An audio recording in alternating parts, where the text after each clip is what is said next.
اگر آپ یسوع کو قبول کرنا چاہتے ہیں دل سے تو میرے پیچھے یہ کہیے. یہ بڑا سنجیدہ معاملہ ہے. کئی مرتبہ ہم پاسبان بھی اس وقت کی سنجیدگی کو محسوس نہیں کرتے، لیکن یہ ایک سنجیدہ وقت ہے. خداوند آپ سے ہم کلام ہے. خدا کا پاک روح آپ کے دل میں آپ کو قائل کر رہا ہے. یہ کچھ جادو ٹونا نہیں ہے، لیکن جو کچھ میں کہوں گا آپ میرے پیچھے بلند آواز سے یہ کہیے. اگر آپ یسوع کو قبول کرنا چاہتے ہیں، اگر آپ نجات اور شفا کو پانا چاہتے ہیں تو میرے پیچھے یہ کہیے. اے خداوند یسوع مسیح، میں تجھ پر ایمان لاتا ہوں. تو خدا کا اکلوتا بیٹا ہے اور تو نے میری خاطر صلیب پر اپنی جان قربان کی. میں تیری صلیبی موت پر ایمان لاتا ہوں اور تیرے مردوں میں سے جیسے کو بھی قبول کرتا ہوں. تو میری زندگی میں آ، اپنے خون سے میرے گناہوں کو دھو دے، مجھے پاک اور صاف کر. اور اے خدا باپ، میں تیرے بیٹے پر ایمان لایا ہوں، مجھے اپنے خاندان میں قبول کر اور مجھے اپنا بیٹا بننے کا حق بخش. اے خدا پاک روح، تو میری زندگی میں آ، مجھے گناہ نہ کرنے کا فضل دے، مجھے سچائی کی راہ پر چلا، تاکہ میں اس دنیا سے جب جاؤں تو خداوند کی بادشاہت کا وارث بنے. خدا باپ، خدا بیٹے اور خدا روح القدس کے نام ہے، آمین. ابھی یہ ہے کہ خدا نے اپنے بیٹے کو بھیجنے کا فیصلہ ازل سے کر رکھا تھا کہ میں اپنے بیٹے کو اس دنیا میں بھیجوں گا. یہ خدا کا فیصلہ تھا اور وہ جا کر انسان کو ان کے گناہوں سے آزاد کرے گا. وہ بیماریوں کے قید خانے سے انسانوں کو نکالے گا. وہ مجبور اور بے کس لوگوں کو ان کے قید خانے کے دروازوں کو کھولے گا اور ان کو آزاد کرے گا.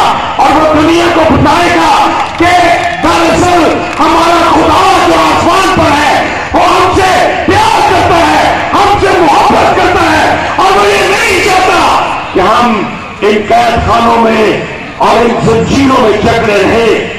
اس لیے آج سے تقریباً 2000 برس انبیاء مسیح خداوند کی کے بارے میں پیشین گویاں کرتے رہے، وہ اس کے بارے میں سکھاتے رہے اور بالآخر 2000 برس پیشتر جبرائیل فرشتے کو خدا نے اس دنیا میں بھیجا.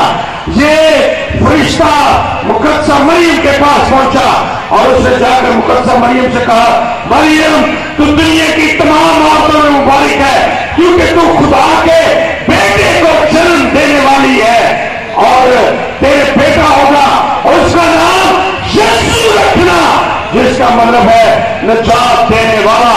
جب یہ فرشتہ مقدسہ مریم کے پاس پہنچا، اس نے اسی وقت اس کو یہ نام بتا دیا کہ اس کا نام یسوع ہوگا، اس کا نام نجات دینے والا ہوگا، اس کا نام یہ ہوگا کہ وہ قید خانے کے دروازوں کو کھولے، وہ بیماریوں سے نجات دے، وہ گناہ سے نجات دے اور وہ ہمارے زندان اور قید خانوں کے دروازوں کو کھول کر ہمیں آزادی اور رہائی بخشے. رہائی دینے والا، نجات دینے والا یسوع، یہ نام اس کا رکھنے کا حکم دیا گیا. اور پھر مقدسہ مریم کے بارے میں ہم یہ بیان پڑھتے ہیں کہ اس نے فرشتے سے کہا، جبرائیل سے کہا کہ یہ کیسے ممکن ہے کیونکہ میں کسی مرد کو نہیں جانتی.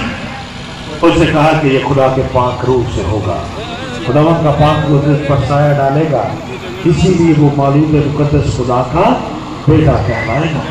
یہ خداوند یسوع مسیح کی پیدائش کا اعلان تھا اور ہم یہ بیان پڑھتے ہیں جن بیانات میں کہ بالکل ایسے ہی ہوا. اپنے مقررہ وقت پر مقدسہ مریم نے बेटे को जन्म दिया। ये बेटा जिसका नाम यीशु रखा गया, ये बढ़ता गया और जवान हुआ, और जब उसकी उम्र 30 वर्ष की हुई उसने मुनादी का काम शुरू किया। खुदावंद यीशु मसीह ने अपनी खिदमत के काम का आगाज किया। उन्होंने दरिया यरदन में यूहन्ना इसबागी से बपतिस्मा लिया, अपनी खिदमत का आगाज किया। खुदावंद यीशु मसीह जहां भी जाते वो खुदा की जात को दुनिया पर जाहिर करते। उनके स्पुर्द काम ये था कि वो खुदा की जात को दुनिया पर जाहिर करें। खुदा कौन है, खुदा कैसा है, और वो दुनिया और इंसानों से मोहब्बत करता है, इस बात को दुनिया पर जाहिर करें। वो जाहिर करें कि खुदा मोहब्बत है, और वो खुदा की इस मोहब्बत को जिसका बयान यूहन्ना अपने इंजीली में उसके 30 बाब और उसकी 16वीं आयत में करता है कि खुदा ने दुनिया से ऐसी मोहब्बत रखी कि उसने अपना इकलौता बेटा बख्श दिया, ताकि जो कोई इस पर ईमान लाए हलाक ना हो, बल्कि वो हमेशा की जिंदगी पाए। खुदावंद यीशु मसीह ने दुनिया पर उस मोहब्बत को जाहिर करना शुरू कर दिया। उन्होंने कहा कि जिसने मुझे देखा उसने बाप को देखा। जो खुदा को देखने की तमन्ना और ख्वाहिश लोगों के दिलों में थी, खुदावंद यीशु मसीह ने उनकी तशनगी को दूर कर दिया। खुदावंद अब मुजस्सम सूरत में इंसान बनकर इंसानों के दरमियान था, और वो गोया खुदा को देख रहे थे। खुदावंद यीशु मसीह खुदा की जात को दुनिया के सामने पेश कर रहे थे। जब उन्होंने बीमारों को देखा तो उनको तरस आया। कलाम में लिखा है कि उसको उन पर तरस आया। वो बीमारियों की कैद में थे, वो गोया कैद खाने में बंद थे। यीशु जहां भी गया उसने उन कैद खानों को खोल दिया। उसने अंधे बन के कैद खानों को खोला, उसने पौलुस के कैद खानों को खोला, उसने कोढ़ के कैद खानों को खोला, हत्ता के उसने मौत के कैद खानों को खोल दिया। और जो भी इसके पीछे लंगड़े चलते थे, मखलूक चलते फिरते शिफा पाते थे, हत्ता के यीशु ने लाजर को जो 3 दिन का मुर्दा था उसको उसकी कब्र से जिंदा वापस बुला लिया। उसने याद की बेटी को शिफा बख्शी और उसको जो मर चुकी थी जिंदा कर दिया। उसने मौत के दरवाजों को भी खोल दिया, क्योंकि उसने खुद कहा था कि मैं इसलिए आया हूं ताकि लोग जिंदगी पाए और कसरत से पाए। और इसको साबित करने के लिए उसने लाजर को कब्र में से वापस बुला लिया। और कलाम में लिखा है कि जब उसने उसको कहा ऐ लाजर कब्र से बाहर निकल आ, तो लाजर कफन में लिपटा हुआ अपनी कब्र से बाहर निकल आया। खुदा ने गोया मौत के जिंदानों को खोल दिया। उसने मौत के कैद खाने से लोगों को रिहाई बख्शी, उसने बीमारियों से रिहाई बख्शी। और उसने आप जानते हैं कि एक मरतबा एक मफलूज को चारपाई पर उसके आगे लटकाया गया था छत खोलकर। यीशु ने इससे पहले कि वो उसको जिस्मानी शिफा देते, उन्होंने उससे कहा बेटा जा तेरे गुनाह माफ हुए। अब लोग जो फकीर और फरीसी वहां पर मौजूद थे वो बड़े हैरान हुए कि ये कौन है जिसे जो गुनाह माफ करता है, क्योंकि गुनाह माफ करने का इख्तियार सिर्फ और सिर्फ खुदावंद के पास है।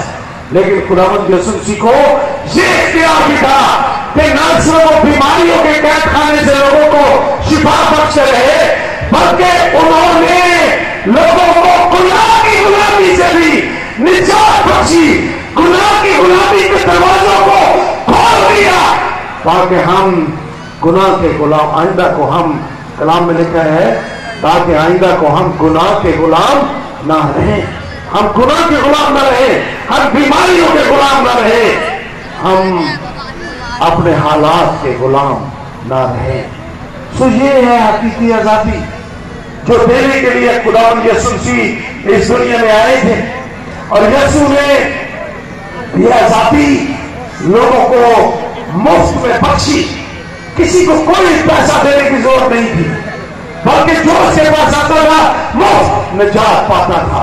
ये खुदावंद यीशु मसीह की बख्शिश, और उनका काम था कि वो हमें इन कैद खानों से आजादी दिलवाए। खुदावंद यीशु मसीह इसीलिए इस दुनिया में आए थे। अगर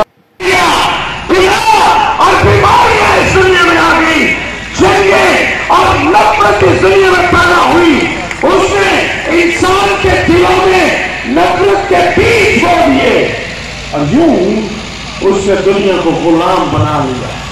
इसलिए अगरचे दुनिया में आज बहुत से लोग ये दावा करते हैं कि हम आजाद हैं, लेकिन हकीकत में वो आजाद नहीं है। अगर आज शाम आप गुनाह की जिंदगी बसर कर रहे हैं, अगर गुनाह ने आपको अपनी कैद में ले रखा है, तो फिर आप आजाद नहीं हैं, बल्कि आप गुनाह के गुलाम हैं। अगर ये तालियां बजाने वाली बात नहीं है, अगर आप बीमार हैं, किसी बीमारी ने आपको मजबूर कर रखा है कि आप उससे आगे घुटने टेकें, आप उस बीमारी के गुलाम हैं। अगर आप अपनी गुर्बत और अफलास के हाथों मजबूर और बेबस और लाचारी की जिंदगी गुजार रहे हैं, तो आप यकीन कीजिए कि आप गुर्बत, अफलास और मुफसी हालात के गुलाम हैं। आप अंदाजा कीजिए कि आप अपने आप को आजाद तस्वर कर रहे हैं, लेकिन हकीकत में आप आजाद नहीं हैं, बल्कि आप बीमारियों के गुलाम हैं, आप गुनाह के गुलाम हैं, आप अपने हालात के गुलाम हैं, आप अपनी ख्वाहिशात के गुलाम हैं। और आपको और ये बुरी शख्सियत है, और इसको हम लूसीफर, शैतान या इब्लीस भी कहते हैं।